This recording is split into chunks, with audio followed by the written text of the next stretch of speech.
Դուք այստեղ հիշեցիք ձեր 4-րդ դասարանի շարադրությունը, վստահաբար շարադրություն գրելու ջիղը ձեր մեջ լավ զարգացրել եք, ու հիմա տպավորությունն է, որ պետական քաղաքականությունը ձեր 4 դասարանի շարադրություններից շատ չի տարբերվում, ինչու։ Դուք հայտարարում եք, որ արտահանման ոլորտում առաջացած խնդիրը ճգնաժամ է ԵԱՏՄ-ի համար, Հայաստանի համար հնարավորություն է։ Հիմա ինչով է սա շարադրություն։ ԵԱՏՄ-ում 1%-ից էլ պակաս է կազմում Հայաստանից արտահանվող ապրանքների տեսակարար կշիռը։ Հայաստանի արտահանման ծավալը ԵԱՏՄ շուկայում 30-50% է կազմում։ Դուք, պարոն Փաշինյան, այդ ամբիոնից նաև կառավարության նիստերի ժամանակ պարբերաբար հպարտացել եք արտահանման ծավալներով։ Դուք քարոզարշավի ժամանակ հայտարարել եք, որ Պուտինը ձեր ավագ ընկերն է։ Հիմա եկել էստեղ ընդդիմադիրներին մեղադրում եք այդ խոչընդոտները քաջալերելու համար։ Ինչպես հարցերը չեք լուծում, եթե Պուտինը ձեր ավագ ընկերն է։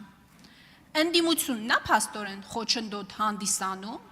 որ Լարսում ապրանքը փտում է,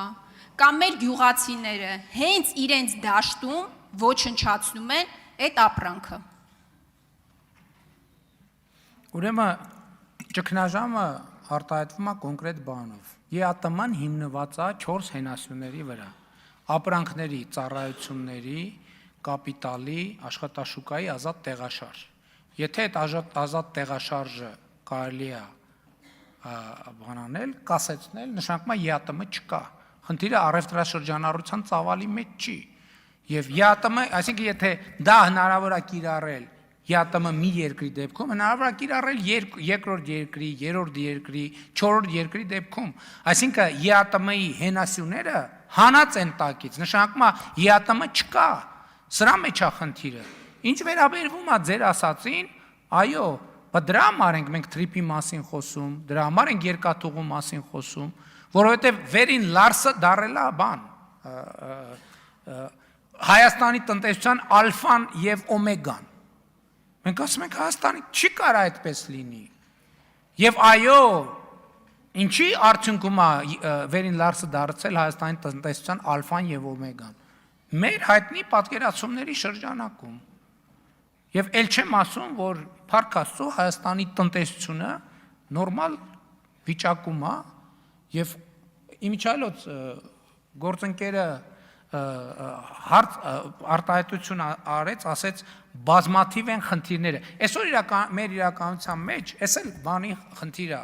մտածողության բանաձևի խնդիր է, չէ՞, կամ բազմաթիվ չլուծված պրոբլեմներ, կամ բազմաթիվ խնդիրներ։ Ես էլի մի հատ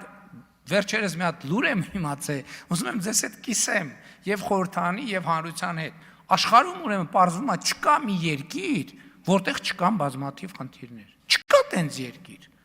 Չկա գեթ մի երկիր, որտեղ չկան բազմաթիվ չլուծված հարցեր։ Չկա այդպիսի մի երկիր։ Մի հատ ուրիշ ավելի զարմանալի նորություն ասեմ։ Պարզվում է, երբեք չի եղել։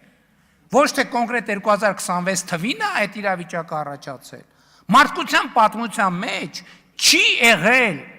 մի պետություն եւ մի ժամանակ, որտեղ բազմաթիվ չլուծված խնդիրներ չլինեն։ Այս նախադասությունը, որ մեզանում օգտագործվում է, ասենք երկրում բազմաթիվ չլուծված խնդիրներ կան, բայց հանրապետության հրապարակի շատրվանները երաժշտությունով միացրած են։ Երկրում բազմաթիվ չլուծված խնդիրներ կան, բայց մարդիկ հարսանիք են անում։ Երկրում բազմաթիվ չլուծված խնդիրներ կան, բայց հումորային հաղորդումներ են։ Ժողովուրդ ջան, երբեք չի լինելու այդպիսի իրավիճակ, որ երկրում չլինեն չլուծված խնդիրներ, որովհետև ցանկացած մի խնդիրի լուծում իր հետ առաջաբերում բազմաթիվ նոր խնդիրներ։ Արձագանք։ Հիմա կարելի է հարցին առանց շարադրության պատասխանեք։ Տնտեսվարողները կոնկրետ խնդիրներ ունեն։ Մինչև դուք Եվրամիության ճամփան եք բռնել անհեռանկար, անհասկանալի ժամկետներով, թրիփ եք կառուցելու եւ այլն, մարդիկ կոնկրետ խնդիրներ ունեն։ Մարդիկ վարկերի տակ ճկռած են։ Գյուղատնտեսները ասում են իրենց բերքը հենց իրենց դաշտում ոչնչացնում են։ Հիմա առանց շարադրությունների նորից եմ խնդրում։ Դուք ասել եք այդ հարցերը լուծելու եք, ինչի չեք լուծում։ Նախ ձեզնից զգացվում է, որ դպրոցում չնայած դա պարտադիր կրթական ծրագրի մաս է, շարադրությունից,